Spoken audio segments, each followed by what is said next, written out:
And now from here we can we make sure that the patient is a 30-degree angle to check for a cardiovascular. Okay, and then we can start by checking the carotid artery.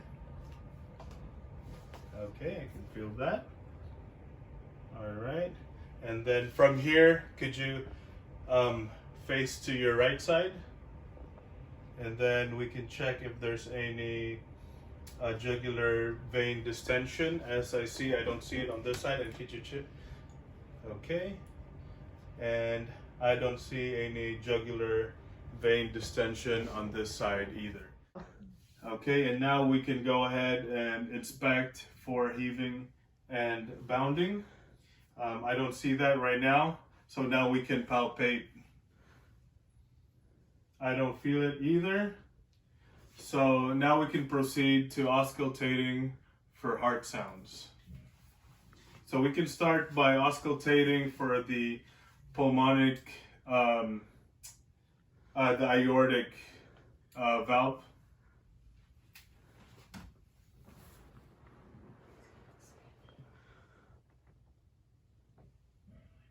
And then now the pulmonic.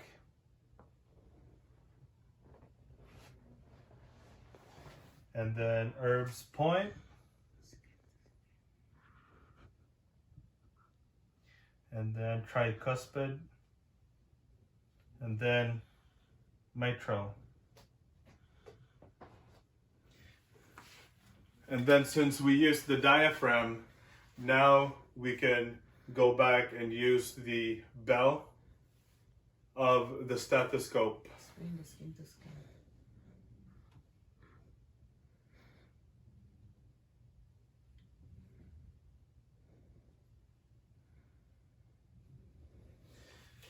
And I do not hear any murmurs or any regurgitation. Skin to skin. Okay, yes. For the sections where I use the stethoscope, it should be done skin to skin, but for this video, we will just omit that. Okay, and after checking for the heart sounds, I can now check for the peripheral pulses. Okay, I already checked the carotid artery earlier, so it was normal. And now we can check for the brachial. Okay. All right, present, and then radial. And then femoral right in here. And then popliteal. It's present. And then tibial. Normal, yeah, it's still present. And then pedal. All right, and since we already checked for the cardiovascular system and the heart sounds, now we can go ahead and proceed to checking her abdomen. Is it okay if I go ahead and lift your dress up to expose your abdomen? Okay.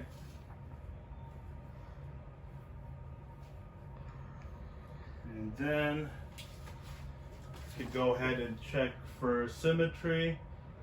Okay, it's symmetric. There's no signs of ascites or any abdominal distension. Okay, and then from here, we have to first auscultate before doing any palpation or percussion. And we can start from the right lower quadrant.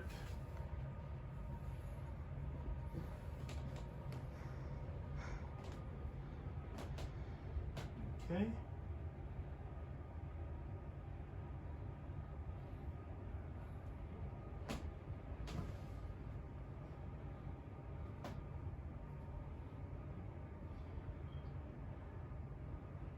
Right, and make sure you cover all 4 quadrants. From the right lower quadrant to the right upper quadrant, to the left upper quadrant, and then to the left lower quadrant. All right, and after auscultation, bowel sounds are normal. And then now we can go ahead and start with the percussion. Starting from the right lower quadrant.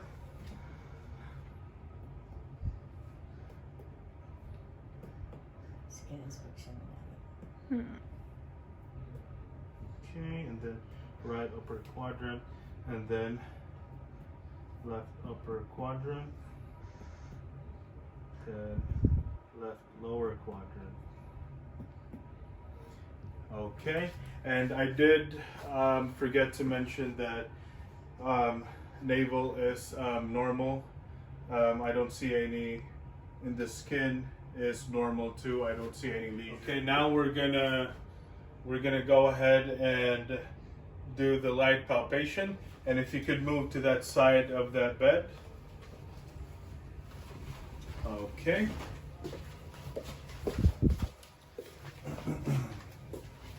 Because this way it is a lot more comfortable for me to do the palpation. And then just like the auscultation and percussion, we can start by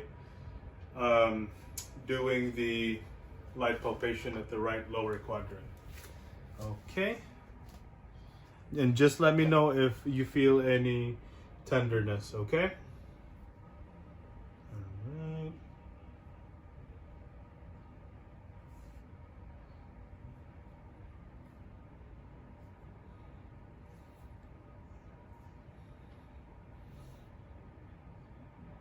Okay. I don't feel any masses on the abdomen. And then now we can proceed with deep palpation. Starting again on the right lower quadrant. And again, let me know if you feel any tenderness or any pain.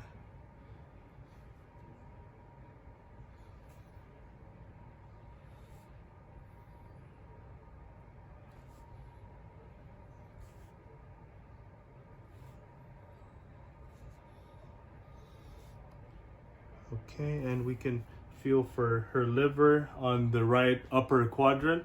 And if you could breathe in for me and hold it and breathe out. Okay, no hepatomegaly noted.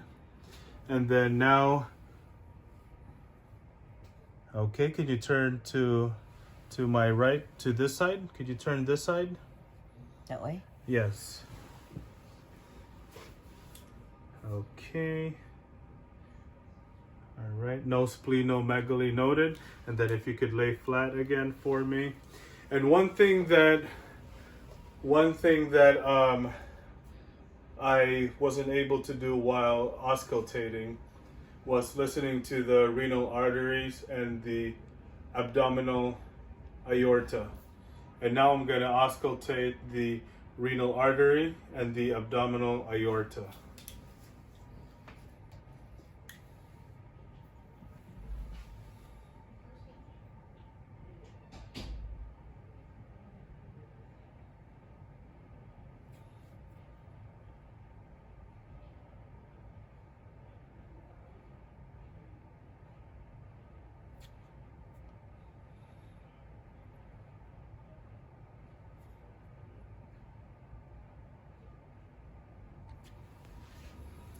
Okay, and no bruit present. Okay, and then now I can start, I could palpate for the renal artery and the abdominal aorta.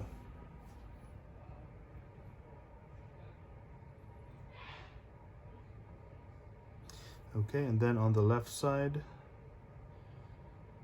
left renal artery, and then abdominal aorta.